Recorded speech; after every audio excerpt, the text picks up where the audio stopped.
എല്ലാവരും ദൈവമാറാകട്ടെ. ഒരുമിച്ച് നമ്മൾ കർത്താവിന്റെ പാതപീഠത്തിൽ വരുവാൻ ദൈവം നമ്മളെ സഹായിച്ചതിനായ ദൈവത്തെ വാഴ്ത്തുന്നു. ഹല്ലേലൂയ. കർത്താവിന്റെ കരുണയെ ഓർത്ത് കർത്താവിനെ വാഴ്ത്തുന്നു. നമുക്കൊരു വാക്യം വായിക്കാം. റോമർക്ക് എഴുതിയ ലേഖനം അതിന്റെ 12-ാം അധ്യായം അതിന്റെ ഒന്നും രണ്ട് വാക്യങ്ങളൊന്ന് വായിക്കാം. റോമർക്ക് എഴുതിയ ലേഖനം 12-ാം അധ്യായം അതിന്റെ ഒന്നും രണ്ട് വാക്യങ്ങൾ.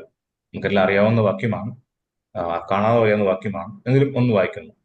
സഹോദരന്മാരെ, ഞാൻ ദൈവത്തിന്റെ മനസ്സിൽ ഓർപ്പിച്ച് നിങ്ങളെ പ്രബോധിപ്പിക്കുന്നത്, നിങ്ങൾ ബുദ്ധിയുള്ള ആരാധനയായി നിങ്ങളുടെ ശരീരങ്ങളെ ജീവനും വിശുദ്ധിയും ദൈവത്തിന് പ്രസാദമുള്ളയാകാം സമർപ്പിക്കും. ഈ ലോകത്തിന് അനുരൂപരാകാതെ നന്മയും പ്രസാദവും പൂർണ്ണതയുമുള്ള ദൈവഹിതം ഇന്ന തിരിച്ചറിയേണ്ടതിന് മനസ്സുദ്ധിക്ക് രൂപാന്തരപ്പെടുവിൻ. ഹല്ലേലൂയ, സ്തോത്രം. പൗലോസ് അപ്പോസ്തലൻ റോമർക്ക് എഴുതുന്ന ഒരു റോമർക്ക് എഴുതിയ ലേഖനത്തിൽ അപ്പോസ്തലൻ റോമിലെ വിശ്വാസികളെ പ്രബോധിപ്പിക്കുന്ന ഒന്ന് രണ്ട് വാക്കുകൾ നമ്മൾ വായിച്ചു കേട്ടത്. Hallelujah, praise the Lord. നമ്മൾ ഈ ക്ലാസ് എടുക്കുമ്പോൾ രണ്ട് വാക്യങ്ങൾ എടുക്കുമ്പോൾ പ്രധാനപ്പെട്ടതായിട്ട് കാണാൻ കഴിയുന്ന രണ്ട് മൂന്ന് കാര്യങ്ങൾ എന്ന് പറഞ്ഞാൽ, ഈ മനസ്സ് പുതുക്കി മനസ്സ് പുതുക്കുക, രൂപാന്തരപ്പെടുക, ജീവനുള്ള ആരാധന, ദൈവികം അന്വേഷിക്കുക, എന്നുള്ള ചില വാക്കുകളാണ് കാണാൻ കഴിയുന്നത്. നമ്മളിത് വ്യക്തിഘടനയൊന്നും പഠിച്ചു കഴിയുമ്പോൾ അത് പ്രധാനപ്പെട്ട ഒന്നിന്റെ കാര്യങ്ങളാണ് ഈ ജീവനുള്ള ആരാധന എന്ന് പറഞ്ഞാൽ. അതിനെക്കുറിച്ച് സംസാരിച്ച് ജീവനുള്ള ആരാധന അത് വളരെ ഇമ്പോർട്ടന്റ് ആണ്. Living sacrifice. അതുപോലെ തന്നെ വേറൊരു വളരെ ഇമ്പോർട്ടന്റ് വാക്യമാണ്, ഈ ലോകത്തിന് അനുരൂപരാകാതിരിക്കുക. ഈ ലോകത്തിന് അനുരൂപരാകാതിരിക്കുക എന്ന് പറഞ്ഞാൽ അത് വളരെ ഇമ്പോർട്ടന്റ് ആണ്. കാരണം നമ്മൾ ഈ ലോകത്തിന് അനുരൂപരാകരുതെന്ന് പൗലോസ് അപ്പോസ്തലൻ പറയുമ്പോൾ അവിടെ മറുവശത്ത് അങ്ങനെ ആകാനുള്ള ഒരു ചാൻസ് വളരെ കൂടുതലാണ്. ഹല്ലേലൂയ, സ്തോത്രം. നമ്മൾ ഈ ലോകത്തിന് അനുരൂപരാക്കാൻ വേണ്ടി അതിന് പിറകിൽ പ്രവർത്തിക്കുന്ന ഒരു ഡിമോണിക് പ്രേലമുണ്ട്. നമ്മൾ ഈ ലോകത്തിന് അനുരൂപരാകാതിരിക്കാൻ വേണ്ടി നമുക്കുള്ളിൽ ആഗ്രഹമുണ്ടെങ്കിലും അപ്പോസ്തലൻ പറയുക, നിങ്ങൾക്കുള്ളിൽ ആഗ്രഹം ഉണ്ടോ ഇല്ലയോ എന്ന് അപ്പോസ്തലൻ അറിയത്തില്ല. പക്ഷെ അപ്പോസ്തലന്റെ ഒരു പ്രബോധനമാണ് അങ്ങനെ ആകരുത്. ദൈവം പറയുമ്പോൾ ഒന്ന് ചിന്തിക്കുക, അങ്ങനെ ആക്കാൻ ശ്രമിക്കുന്ന എന്തൊക്കെയോ നമ്മുടെ പുറകിൽ പ്രവർത്തിക്കുന്നുണ്ട്. Praise the Lord. നമ്മളെപ്പോഴും ഇതിനെക്കുറിച്ച് പഠിക്കുക അല്ലെങ്കിൽ ഇതിനെക്കുറിച്ച് ഇങ്ങനെ വായിച്ചു പോകുന്നവരാണ്. പക്ഷെ പലപ്പോഴും ഒരു വേദഭാഗത്തെ കുറിച്ച് നമ്മൾ വായിച്ച് പലപ്പോഴും ദൈവം ചെറുത് നമ്മോട് പറഞ്ഞു തരാം, നമുക്ക് അതിനെക്കുറിച്ച് മനസ്സിലാകത്തില്ല. ഹല്ലേലൂയ. കഴിഞ്ഞ ദിവസം ഞാനിത് ഒരുപാട് വായിക്കുകയും ഒരുപാട് വായിച്ചു വിടുന്നതൊക്കെ ചെയ്യുന്ന ഒരു വേദവാക്യമാണെങ്കിൽ കാണാതൊക്കെ അറിയാവുന്ന വേദവാക്യം. പലപ്പോഴും നമ്മൾ അതിനെക്കുറിച്ച് നമുക്ക് വ്യക്തമായി ബോധ്യമില്ല. അപ്പോസ്തലൻ പറയുന്ന കാര്യം ഇതാണ്, നിങ്ങൾ ഈ ലോകത്തിന് അനുരൂപരാകാതെ നിങ്ങൾ നിങ്ങളെ തന്നെ സൂക്ഷിക്കുക എന്ന് പറയുമ്പോൾ നമ്മളതിലേക്ക് അപ്പോഴും നമ്മൾ ഈ ലോകത്തിലേക്ക് വലിച്ചഴക്കാൻ ശ്രമിക്കുന്ന, എപ്പോഴും നമ്മളെ വാച്ച് ചെയ്യുന്ന ഒരു ഡിമോണിക് തലം നമ്മുടെ കൂടെ ഉണ്ടെന്നുള്ളത് നമ്മൾ എപ്പോഴും മനസ്സിലാക്കേണ്ടത് ആവശ്യമാണ്. ഹല്ലേലൂയ. എന്താണ് ഈ ലോകത്തിൻ്റെതായ ഒരു തലം എന്ന് പറയും? പൗലോസ് അപ്പോസ്തലൻ ജീവിച്ച കാലഘട്ടം നമുക്ക് AD 1 നൂറ്റാണ്ട് അദ്ദേഹം ജീവിച്ചിരുന്ന കാലഘട്ടം. ആ കാലഘട്ടത്തിൽ പോലും ക്രിസ്ത്യാനിറ്റിയുടെ ആവിർഭാവം ഉണ്ടായ, അത്രത്തോളം പരിശുദ്ധാത്മാവ് ശക്തമായി പ്രവർത്തിക്കുന്ന ആ കാലഘട്ടത്തിൽ പോലും ആ ലോകത്തിൻ്റെതായ ആ ലോകത്തെ അനുരൂപതയിലേക്ക് മാറ്റുവാനായി വിശ്വാസികൾക്ക് പുറകെ എപ്പോഴും പൈശാചിക ലോകം എപ്പോഴും ഉണ്ടെന്നുള്ളത് വളരെ വാസ്തവമായ കാര്യമാണ്. അത് തന്നെ ഇപ്പോഴും ഉണ്ട്. ഇപ്പോൾ വളരെ ശക്തമായിട്ടുണ്ട്. ആ കാലഘട്ടത്തെക്കാൾ വളരെ ശക്തമായിട്ട് ഇപ്പോഴുണ്ട്. കാരണം പിശാചിന് ഉപയോഗിക്കുവാനുള്ള ടൂൾസ് ഈ കാലഘട്ടത്തിൽ വളരെ കൂടുതലാണ്. പ്രത്യേകിച്ച് ടെക്നോളജി എന്ന് പറഞ്ഞ സാധനം, ടെക്നോളജി, അതുപോലെ തന്നെ അഡ്വാൻസ് ടെക്നോളജി, മാത്രമല്ല സോഷ്യൽ മീഡിയ, അതുപോലെ ഫെമിനിസം, അതൊക്കെ ഭയങ്കരം. നിങ്ങൾ ആരും കരുത് ഈ ഫെമിനിസം എന്ന് പറഞ്ഞാൽ പൈശാചികമാണ്. ഒരിക്കലും നമ്മുടെ ബൈബിളിൽ നടക്കുന്ന കാര്യങ്ങളൊന്നുമല്ല ഫെമിനിസം എന്ന് പറഞ്ഞാൽ. അപ്പോൾ ഈ ഇത്തരം കാര്യങ്ങളൊക്കെ ഡിമോണിക് ടൂൾസ് ആണ്. അപ്പം അത് ഞാൻ അതിനെക്കുറിച്ച് സൂചിപ്പിച്ചതേ ഉള്ളൂ.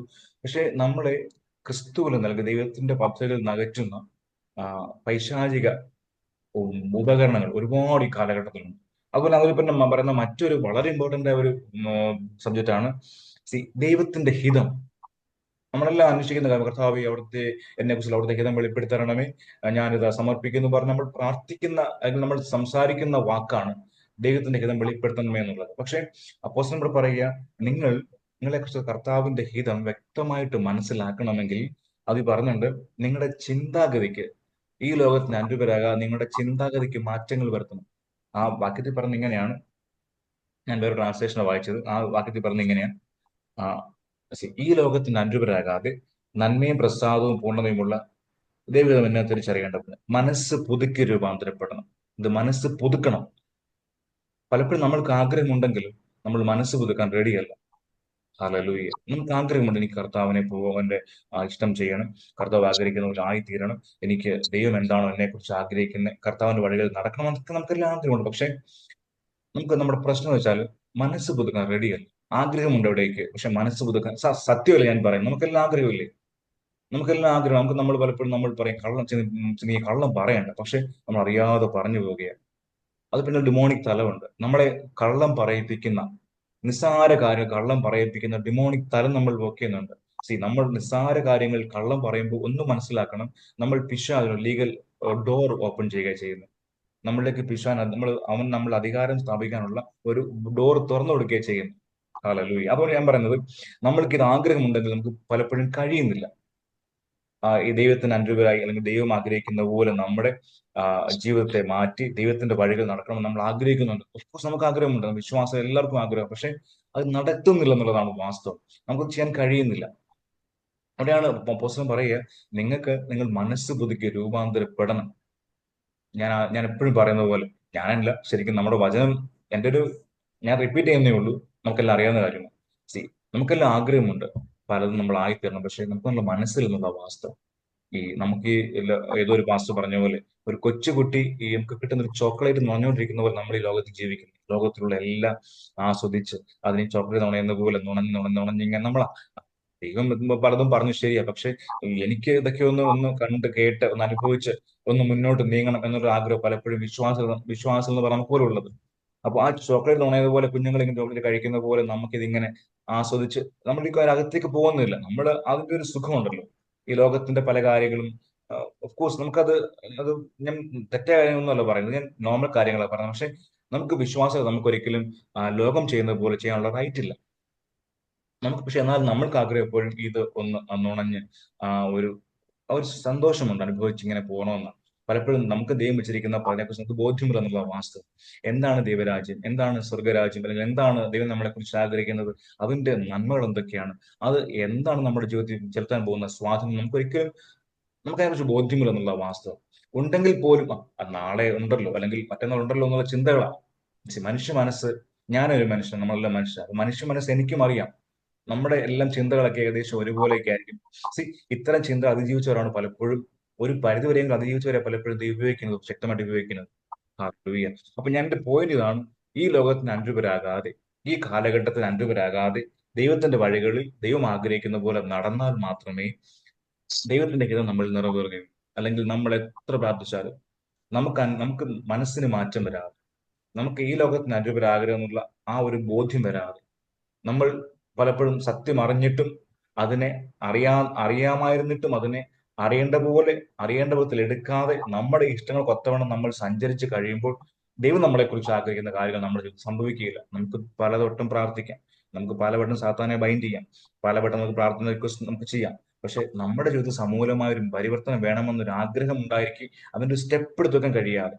യാക്കോബ് ലേഖനത്തിൽ പറയുന്ന അറിയാലോ, നിങ്ങൾ ദൈവത്തിന്റെ അടുത്ത് വരും, നമ്മൾ അടുത്ത് വരും എന്ന് പറഞ്ഞ പോലെ, നമുക്കൊരു സ്റ്റെപ്പ് എടുത്ത് വെക്കാൻ കഴിയാതെ നമ്മൾ നമ്മുടെ ചിന്തകളിലും നമ്മുടെ ആഗ്രഹങ്ങളിലും ഇങ്ങനെ വിരാജിക്കുകയാണെങ്കിൽ പലപ്പോഴും നമ്മളെക്കുറിച്ച് ദൈവം ആഗ്രഹിക്കുന്ന ആ ഒരു യഥാർത്ഥമായ ഒരു പദ്ധതിയിലേക്ക് വരുവാൻ നമുക്ക് ഒരിക്കലും സാധിക്കുകയില്ല.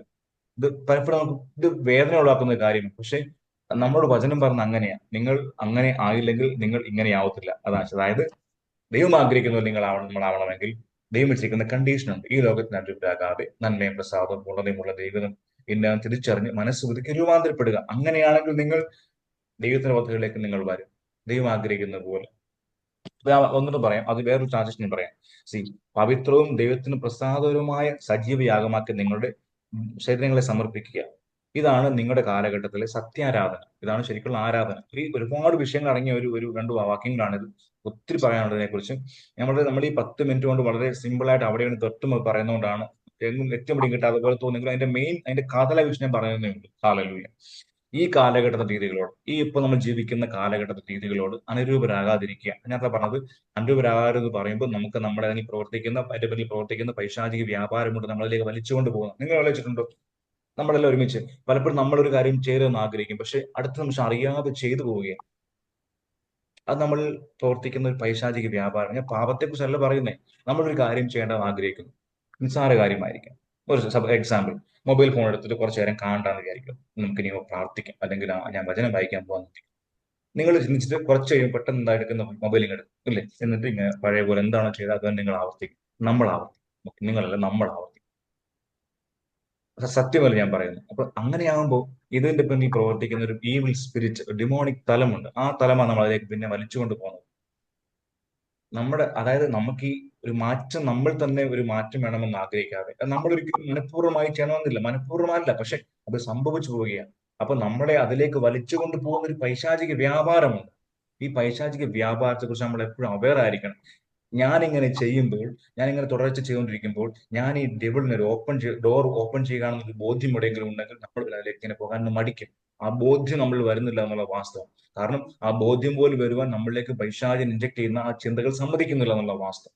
ഞാൻ അതുപോലെ എക്സാമ്പിൾ കള്ളം പറഞ്ഞ കാര്യം, നമ്മൾ കള്ളം പറയും, നിസ്സാര കാര്യം കള്ളം പറയും, പക്ഷെ ഈ കള്ളം നമ്മൾ തുടർച്ചയായി ഉം, ഉം. പറയും, പിശാച് നമ്മളിലേക്ക് എൻട്രി ചെയ്യാനുള്ള ഡോർസ് ഓപ്പൺ ചെയ്ത് കൊടുക്കുക, അങ്ങനെ പല കാര്യങ്ങളുണ്ട്.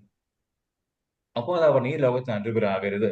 പക്ഷെ നമ്മൾ ഈ ദിവസങ്ങളിൽ, ഈ ലോകം എന്ന് പറഞ്ഞാൽ ഭയങ്കര ഭയങ്കര ചതിയുടെ ലോകമാണ്. നമ്മുടെ ഈ ഫിസിക്കൽ ബോഡി, നമ്മുടെ ഈ ജഡമനുഷ്യന് ഭയങ്കര ചതിയുടെ ഒരു ആ, പ്രസ്ഥാനം എന്ന് പറയാം. നമ്മുടെ ഈ ഇന്നത്തെ കാലഘട്ടം നോക്കുമ്പോൾ ദൈവം ആഗ്രഹിക്കുന്ന വിരുദ്ധമായിട്ടല്ല നടക്കുന്നത്. നിസ്സാര പരസ്യങ്ങൾ പോലും, നിസ്സാര ഒരു ടൂത്ത് പേസ്റ്റിന്റെ പരസ്യത്തിൽ പോലും, ഒരു നമ്മളത് കാണുമ്പോൾ നമ്മൾ എന്താ കാണുന്നത്? ഒരു നേക്കഡ് അല്ലെങ്കിൽ ഹാഫ് നേക്കഡ് ലേഡി ഒരു ടൂത്ത് പേസ്റ്റ് എടുത്ത് ജസ്റ്റ് പല്ല് തേച്ച് കാണിക്കുന്നതിന് അവരുടെ ബോഡി ഫുൾ ഹാഫ് നേക്കഡ്. പിശാചിന്റെ സ്ട്രാറ്റജിയാണ്. അതായത് മനുഷ്യനിലേക്ക് ഇത് എത്തിക്കുക എന്നുള്ളത് അവന്റെ സ്ട്രാറ്റജിയാണ്. നമ്മുടെ നോട്ടത്തിലും നമ്മുടെ ചിന്തകളിലും എല്ലാം പിശാചിന് ഇൻഫ്ലുവൻസ് വേണം. അതിന് പിശാചിന്റെ ഇതെല്ലാം അവന്റെ സ്ട്രാറ്റജിയാണ്. മനസ്സിനെ വലിച്ചുകൊണ്ട് പോകുക എന്ന് പറയുന്നത്. അതുപോലെ തന്നെയാണ് ഈ നമ്മുടെ ഈ കാണുന്നത്, ഞാൻ പറഞ്ഞ പോലെ മൊബൈൽ ഫോണിന്റെ ഉപയോഗം എന്ന് പറയുമ്പോൾ, ഞാൻ എക്സാമ്പിൾ എടുക്കുന്നേ ഉള്ളൂ, തെറ്റെന്നല്ല ഞാൻ പറയുന്നത്. പക്ഷെ നമ്മൾ വേണ്ട എന്ന് ആഗ്രഹിക്കുന്ന കാര്യങ്ങളിലേക്ക് വീണ്ടും നമ്മൾ അതുപോലെ പോകുന്നെങ്കിൽ, നമ്മൾ അതിൽ പിന്നിലേക്ക് വലിച്ചെടുപ്പിക്കുന്ന ഒരു പൈശാചിക വ്യാപാരം. ഞാൻ പറഞ്ഞു വന്ന ഇതാണ്, ഈ നമ്മൾ അതിനെക്കുറിച്ച് അവെയർ ആയിരിക്കുക. കാരണം ദൈവം നമ്മളെക്കുറിച്ച് ആഗ്രഹിക്കുന്ന കാര്യങ്ങളിലേക്ക് നമുക്ക് വേണ്ടത് എത്തിച്ചേരണമെങ്കിൽ നമ്മുടെ ഈ മനസ്സിന് മാറ്റം ഉണ്ടാകണം, സമൂല പരിവർത്തനം വേണം. ഹല്ലേലൂയ. അതിന് പിന്നിൽ പ്രവർത്തിക്കുന്ന ഒരു ശത്രുവിന്റെ ഒരു തലമുണ്ട തിരിച്ചറിഞ്ഞാൽ മാത്രമേ, നമുക്കറിയാം, നമ്മുടെ ഒരു കള്ളൻ നമ്മുടെ വീട്ടിൽ ഇന്ന് രാത്രി വരാൻ നമുക്ക് ഇൻഫർമേഷൻ കിട്ടിയ നമ്മൾ എന്താ ചെയ്യുക? എല്ലാം അടച്ചു പൂട്ടി, വേണമെങ്കിൽ പോലീസിനെ വിളിച്ച് നാട്ടുകാരെല്ലാം വിളിച്ച് അറിയിച്ചില്ലേ, നമ്മൾ വളരെ വിജിലന്റ് ആയിരിക്കും. സെയിം വേ, നമുക്ക് ഇങ്ങനെ ഒരു ബോധ്യമുണ്ടെങ്കിൽ അത് നമ്മളെ അറ്റാക്ക് ചെയ്യാനുള്ള ഡിമോണിക് പവർ എപ്പോഴും നമ്മുടെ ചുറ്റുമുണ്ടെന്നുള്ള നമുക്ക് അറിയാം. പക്ഷെ നമുക്ക് അതിന് അലേർട്ട് അല്ല, അതാണ് വിഷയം. എനിക്കും അറിയാം, നിങ്ങൾക്കും അറിയാം, there is A power behind us and surrounding us to attack us. അല്ലെ, ഏത് നിമിഷം അറ്റാക്ക് ചെയ്യാൻ വേണ്ടി നമ്മളെ സറൗണ്ട് ചെയ്ത് ഡെമോണിക് തലമുണ്ടെന്ന് അറിയാം.